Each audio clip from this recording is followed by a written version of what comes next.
দেখতে পাচ্ছেন ছোট্ট একটি সবজির বাগান করছে পুকুরের পাশে রাস্তার ধারে।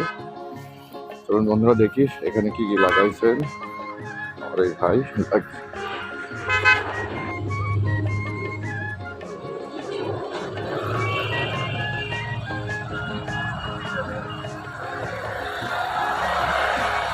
হয়ে উঠছে মেলা শাক, এই পাশে টমেটোর চারা লাগানো হয়েছে।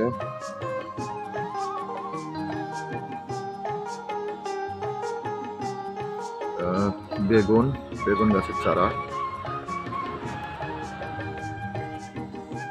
এটাও কি বেগুন গাছ ভাই? এখানেও বেগুন গাছ লাগাইছে। আবার এখানে দেখি টমেটোর চারা। এখানে আমার ভাই আবার জায়গা প্রস্তুত করছে। এখানে কি করবেন? এখানে বেগুন গাছ আর মরিচ গাছ, টমেটো গাছ, এগুলো করবেন, লাগাবেন। তার মানে সার ছাড়াই হবে, তাই না? সার তো দিবেন না ইনশাআল্লাহ, সারবিহীন, তাই না? আর এখানে এই সাইডে কি করবেন? এটা আলু লাগাতে পারতেন, আলু শক্ত মাটি না, এই জন্য আলু হবে না। বুঝতে পারছি। বন্ধুরা একটু দেখি সামনের দিকে, সামনে পুকুর।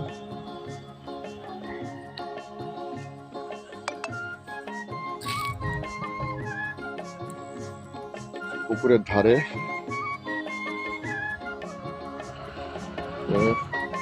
লাল শাক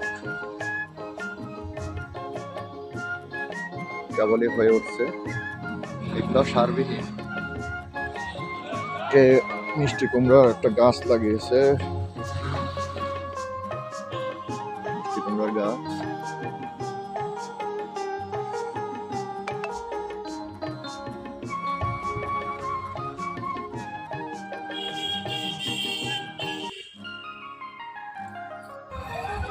সকালে উঠে কাজ করছে